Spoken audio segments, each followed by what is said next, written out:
para nada. En cuanto me concernía, si Dios existía, tenía que ser un dragón y yo no quería tener nada que ver con él. Y cuando ingresé a la universidad, allí estudié ciencias y estudié zoología y pensé que esto era lo mejor que había desde que había vida, y allí descubrí todo sobre la teoría de la evolución, y yo me encontraba en la universidad que era el bastión, la fortaleza de la evolución. La evolución se utilizaba para todo. Cada clase estaba basada sobre la evolución. Y es increíble porque esta universidad empezó como universidad religiosa y tiene un gran departamento de teología.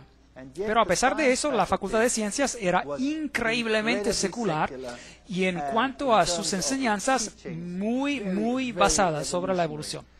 Tenían algunos nombres muy importantes en cuanto a sus profesores, como Robert Broom y personas como él que habían trabajado con la calavera del niño de Taung, el supuesto ancestro de los humanos, y nuestros museos estaban llenos de estos huesos. Y yo realmente me involucré en la teoría de la evolución y pensé que esta era la respuesta a todos los problemas. Durante mi estancia en la universidad tenía un compañero de cuarto. Me encontraba en el albergue para estudiantes y mi compañero de cuarto era una persona muy amable, pero él era muy seguidor de la nueva era. También en esos tiempos, y esto hace bastante tiempo, y en esos tiempos el nombre nueva era ni era conocido. Y él estaba involucrado en la cientología. ¿Saben lo que es la ciencia de la cientología? Donde los conectan con el detector llamado E-metro y uno tiene que regresar a sus vidas pasadas y pasar por todos los problemas que uno tuvo y uno limpia su karma, hablando de todo esto, y eventualmente uno se convierte en Dios y uno ya lo ha logrado. De todos modos, él se convirtió en mi mejor amigo. Y yo no tenía ningún sitio donde ir durante los fines de semana y no tenía ningún sitio donde ir durante las vacaciones. Siempre tuve que trabajar para poder salir adelante de la universidad porque mi madrastra había convencido a mi padre que él no tenía que pagarme nada, así que yo tuve que trabajar. Y años después, para que sepan, yo tuve una relación fantástica con mi padre y todo se arregló. Y como verán, las situaciones peores se pueden arreglar también, ya verán. Y durante las vacaciones yo no sabía qué hacer, así que iba a la casa de este compañero y él vivía a una distancia de 2.000 kilómetros en otra ciudad que se llamaba Durban. Y cada vacación yo me iba a la casa de él porque yo no tenía ningún lugar donde ir. Y allí yo conocí a mi, entre comillas, compañera de cuarto de hoy en día, es decir, a mi esposa, que era su hermana. Ella es mucho mejor compañera de cuarto de lo que él nunca fue. Y ahora les tengo que contar algo del pasado de ella. Ahora, ustedes saben que por qué yo era ateo, porque yo no creía en nada, había aceptado la teoría de la evolución y se había convertido en la respuesta a todos mis problemas. El pasado de ella era totalmente diferente. Su padre, en sus tiempos jóvenes, trabajaba para un periódico y se lo enviaba para investigar todos los acontecimientos raros del ocultismo en el país. Así que él trabajaba para este periódico y tenía su equipo de colaboradores y todo el equipo como cámaras infrarrojas y todo lo que se necesita, y él iba por Sudáfrica para investigar un acontecimiento raro tras otro.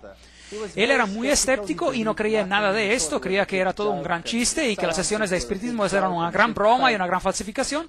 Y mientras seguía asistiendo reunión tras reunión, él se dio cuenta de que esto no era una broma. Cuando él empezó a investigar algunos de esos acontecimientos raros y él estaba preparando su cámara, y en esa sesión de espiritismo en particular, él estaba preparando las cámaras y siempre estaba a la búsqueda para ver si habían escondido micrófonos, etc. Y algo lo agarró. No había ninguna persona que lo agarrara, pero alguien o algo lo agarró y lo golpeó de tal manera, tan fuerte, que tenía un golpe, un chichón grande como un huevo en su cabeza, y fue afortunado de poder escaparse aún en vida. Cuando a alguien le pasa algo así, uno no empieza a pensar, bueno, había un micrófono escondido que me dio un golpe. Así que él se encontró en situaciones que eran tan raras, situaciones en las cuales él más tarde se involucró. Situaciones como en la casa en la cual se había mandado a dormir al niño y los zapatos del niño regresaban caminando por el cuarto. Y en otra situación, con un bebé recién nacido que gritaba de manera histérica, y cuando los padres ingresaban a su cuarto siempre lo encontraban puesto arriba del armario, y ese es un recién nacido, fuera de su cama y arriba del armario, y corrían hacia él y justo lograban agarrarlo en los brazos antes de que se estallara al piso. Así que él fue a esa casa y selló cada una de las ventanas y puso sus guardias afuera porque él pensó que alguien estaba haciendo una broma pesada, y él mantuvo todo cerrado y se puso a la espera. Y asimismo el bebé empezó a gritar y él corrió hacia el cuarto y el bebé estaba arriba del armario y justo llegó tiempo para agarrarlo antes de que cayera al piso. Y hubo otras ocasiones cuando en una cierta casa excremento humano volaba por la casa y él estaba sentado en esta casa y empezó a ventear y el excremento humano empezó a estrellarse en contra de las paredes. Acontecimientos muy, muy raros, brujería de la peor. Había una casa que era plagada, acosada por un babuino que venía a destrozarlo todo.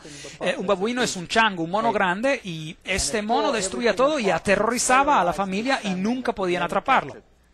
Y luego un día le dispararon mientras entraba y el mono se fue corriendo hacia afuera y ellos siguieron las manchas de sangre y llegaron hasta el frente de la casa y allí estaba tumbado uno de sus trabajadores muerto.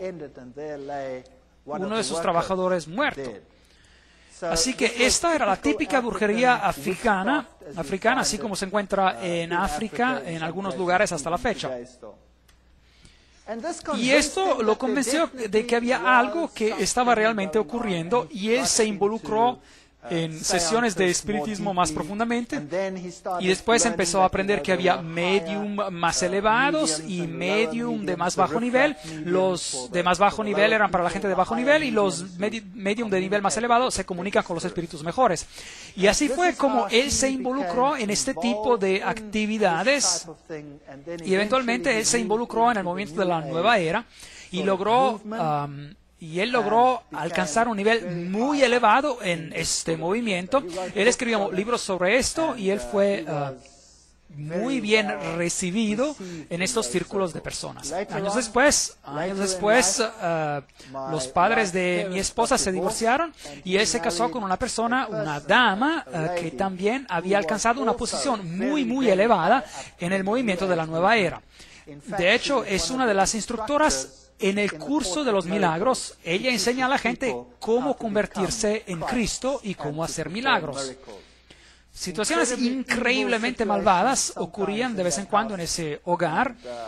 Los acontecimientos que ocurrieron en la casa de mi esposa cuando ella era niña son acontecimientos muy, muy extraños. Tenían una silla donde había supuestamente alguien que estaba sentado y que se oía respirar profundamente. Y había también un bastón que caminaba por sí solo y traqueteaba y cosas parecidas. Y ella creció con estas situaciones y para ella esto no era nada. Ella estaba acostumbrada. Y para mí esto era bien extraño. Yo era ateo y no creía en nada y trataba de racionalizar todo eso de manera científica.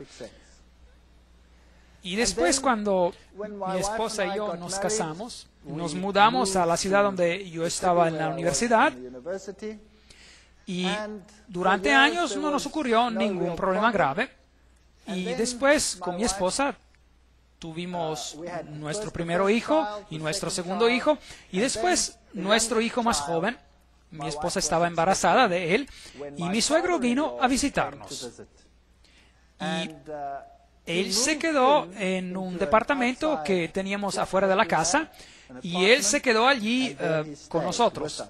Y pensando bien las cosas, yo creo que es ahí donde todo empezó a ocurrir, porque si uno tiene una presencia de ocultismo, uno va a tener esa presencia en su casa por mucho tiempo. Les quiero también decir que cuando estábamos recién casados, fuimos a vivir muy cerca de ellos y pasaron acontecimientos muy, muy extraños en nuestra casa. Acontecimientos absolutamente horrorosos en algunas ocasiones. Nuestros platos volaban por el cuarto y se estallaban contra la pared y cosas similares. O cuando uno estacionaba el coche y el coche empezaba a tambalear moviéndose hacia un lado del garaje. Ocurrieron cosas muy extrañas en esos entonces.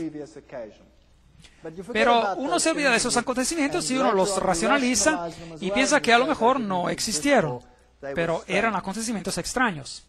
Cuando mi esposa estaba embarazada con nuestro último hijo, y mi suegro se mudó a vivir en nuestra propiedad. Ella se enfermó de manera grave y estaba tan enferma que nosotros no pensábamos que ella sobreviviría. Y ella entraba y salía del hospital y tenía que estar con un respirador y estaba muy, muy enferma. Y después pensamos que había algo que estaba mal con el embarazo, y los doctores analizaron todo y ellos dijeron que lo mejor que se podría hacer era de abortar, porque el niño estaba probablemente muerto. En esos tiempos aún no tenían un escáner en los hospitales, así que no podían saber exactamente.